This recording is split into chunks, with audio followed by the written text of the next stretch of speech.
So, Assalamu alaikum and welcome everyone to the first official episode of Nia's podcast series. I wanted to say, it's been a really long wait for this. It's been a work in progress. And, we're really happy that finally, after all this time, we could start, the first episode and release it and film it. So it's been, really good to have you guys. Welcome, as I said. I had some housekeeping. I really want to thank everyone for their support on the pilot episode. So earlier this year, we made just a pilot episode on a closed group on Facebook. It's called Near Welfare. I'm happy to add you to that if you want to watch the first episode. But we got, a lot of really positive feedback. So I just wanted to thank everyone for their support. And I think, starting the first episode, I think we should do some introductions. So I am Shaheer. I'm Nia's welfare rep, and I'm also currently a student at the University of Auckland. I'm doing economics for my postgraduate, and I think in my spare time, I really enjoy going to the gym. I really like doing exercise. I'm really keen. I really like doing jiu-jitsu. So that's cool. a bit of martial arts. Yeah. And I'm today joined by Sara. How do you want to introduce yourself, Sara? Oh, my name is Sara Yusuf. I am also an AET No, you're away. Yeah. I'm AET. Yeah, We're okay. ops. I'm AET student, but I'm also AET student president. Mm-hmm. And in my spare time, I'm the co-chair of NIA. Mm-hmm. It's a privilege to be here, and I'm so excited for this podcast episode. Okay, great. I think we can get started. I guess I wanted to start by, introducing this podcast and going into, why it was kind of made and why I think it's important.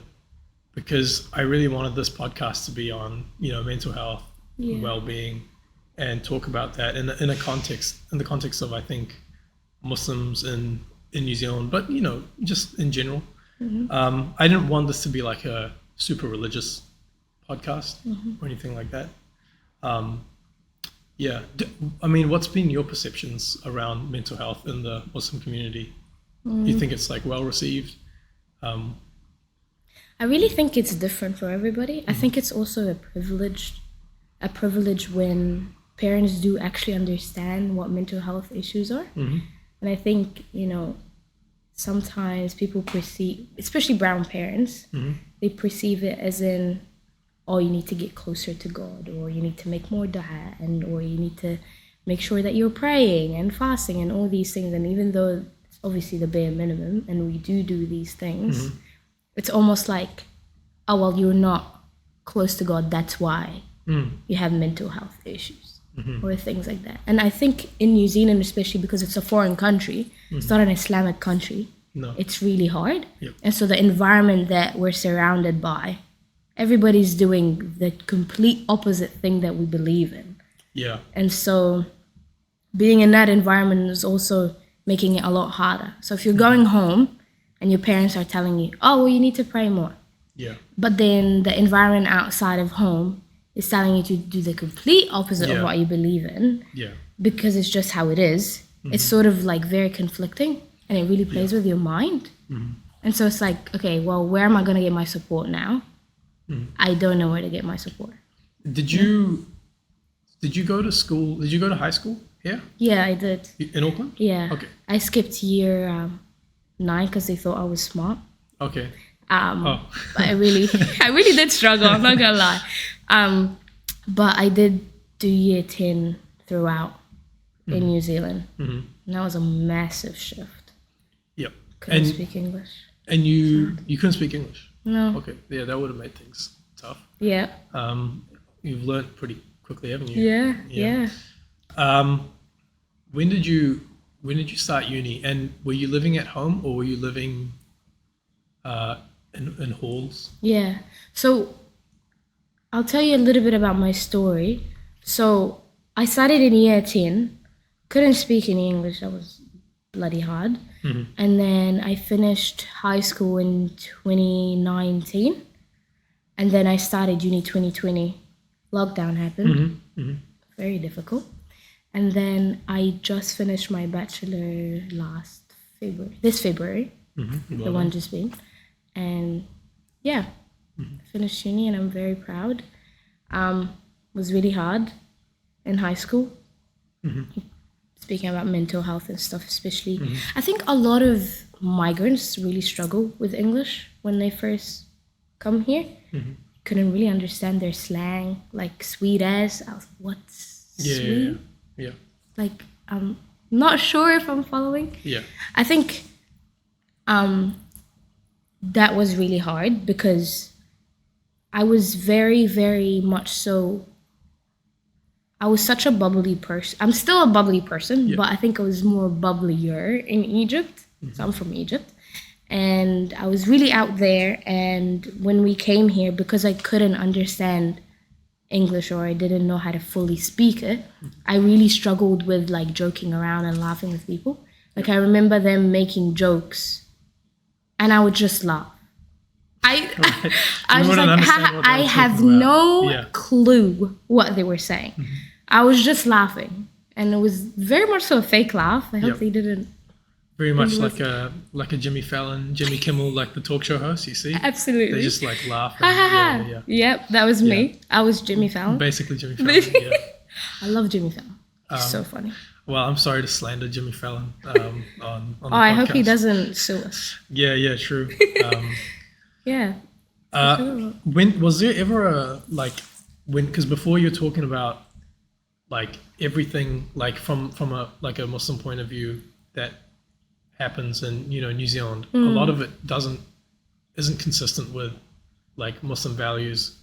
Was there ever a moment where you kind of like were at uni and you were like, oh my gosh, like this is like really not, this is very different to like Muslim values and the kind of culture? Was there ever a moment like that, or was it like something that you realized over time? Yeah, I think I had that shift in high school. Okay, was it in high school? Yeah, okay, no, at university, I think I fully found myself. Actually, at uni, I think it was high school where I really struggled. So I went to Ipswich Girls. Oh wow! Okay. Yeah. Damn. It's a great school. It's a great school. Don't be talking. No. I thought I said like it's known as being like a really good school. Yeah. What was what was going on in Ipswich Girls that was? Well, okay, 14, 15-year-old, from Egypt, an Islamic, country, transitioning straight into Ipswich Girls. And I think what I really struggle with the most is that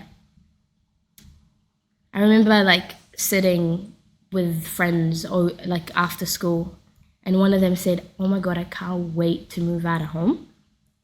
She was 15. We don't have this thing in our culture. Like you either die or you get married is when you move out of home, technically. Right. And so that was a culture shock for me, is that a 15-year-old wants to move out of home, like as soon as they're 16. Or conversations about alcohol and drugs and things. And I've never really encountered that in Egypt. Obviously, because I'm young as well. I was quite young. And so I didn't really get it. I didn't really understand it. And I knew that it was haram. And it was sort of very two conflicting ideas. It's like you're in an environment where people are doing drugs and alcohol, and you're at school. Oh wow! And you're like your identity and maybe not on school grounds. Yeah, but like not on school grounds. Like you knew about outside of school. Right, absolutely. Yeah. And so I wouldn't really call them my friends. But like acquaintances, I would say. And then outside of school, it's like you have this belief and value system where it's like, those things are haram, but for them it's so normal. And so it's really conflicting, especially if you're young. It's like, okay, well, I don't know what's the right thing to do here. Yeah. I completely understand that. Although for me, like you did have like people did talk about a lot of that stuff, but I didn't really like think much of it because I went to an all boys school. So I went to a single sex school, and which was really good. Like I was really happy to go there, and I made some of my best friends there, and who are lifelong friends. So I wouldn't have it any other way. It wasn't at school where I kind of like noticed this stuff. It was actually like first year halls because I went to Dunedin Oh to no. to the Otago Whoa. to study, and I was in a first year hall which actually had, I didn't know this before I applied, but the three like at Otago, the three like halls that are seen as being like more studious. The year that I applied, they didn't have like halal dinners or anything, so I couldn't go to them. And they were like, they had a reputation for being relatively more studious. But I ended up going to like another one, which was known for being like a big like party hall. And I didn't know that before I applied. And I went there, and this was like first week. This was O week, and this is like in the hall. You know, people are just going crazy, and I was like, if I'm not gonna take my religion seriously, I'm gonna go down a different road. And I was aware of that, which is why I think this was on like the second day of me going down, or it was actually the first day of me being there. I went to the mosque because I was like, I need to make friends who are people that I share like similar values with. And that isn't to say that I don't have non-Muslim friends. I do. I think actually, to be fair, most of my friends are probably non-Muslim. Just how it is in New Zealand. And that's the case with everybody. Yeah, I You know, think, most it's only like people. 1.5% Muslims in New Zealand. So, but yeah, no, and that was like, it was a big shock because it was just like, yeah, alcohol is everywhere. And Did you struggle a little bit with your, not identity, but sort of like that conflicting yeah, perspective? Because Yeah. I had it at a really young age, Yeah. but you had it sort of older. I think Yeah, I did. Well, I did, but it wasn't, maybe it would have been more difficult if I was young, because I think young people in general, well, I was quite young. I was 19, Yeah. but I mean, I wasn't 16 like you were when I noticed it, because I feel like you would be slightly more impressionable into doing things like that at a younger age. But I was very like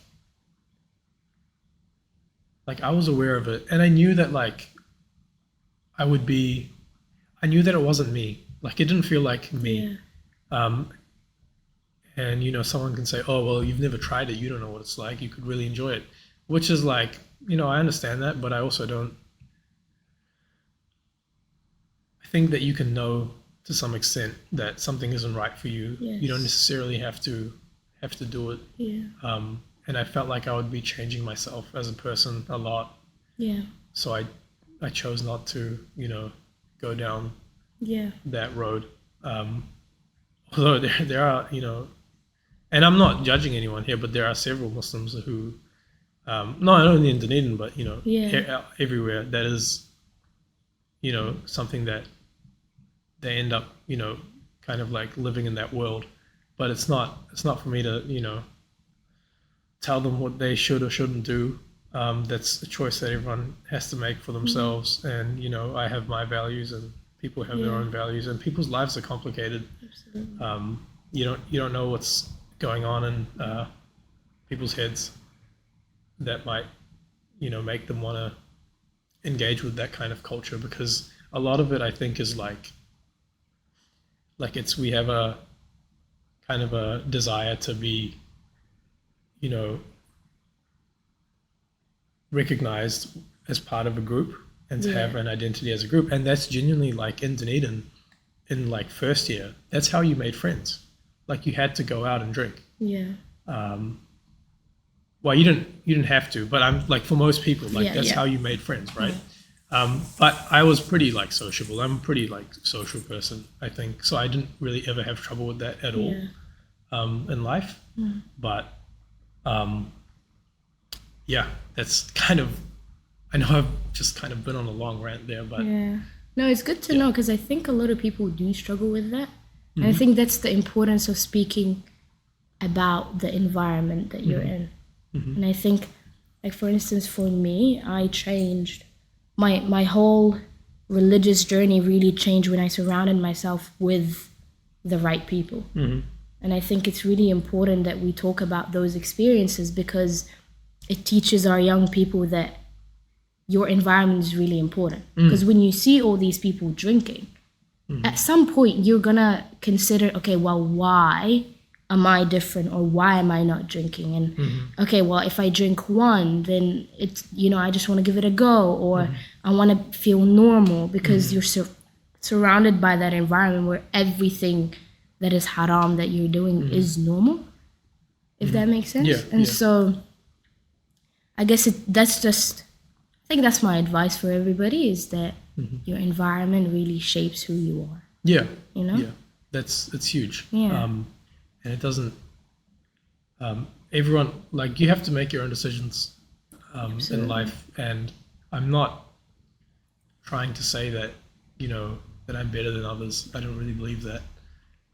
But yeah, it is like very important to know that your environment is like so important. It's going to have a deep and profound impact on the person you will become. Yeah. And if it's surrounded by, maybe things that behaviors that aren't, the best, or like socially optimal, or then it might lead you down a really, really dark path. And I think a lot of people don't realize that when they I guess go to uni, or I think so. With the podcast episodes, I also, although as much as I've enjoyed this conversation, I also want to keep them short, because I don't want to get people to just tune in and be forced to listen to like 2 hours of podcast.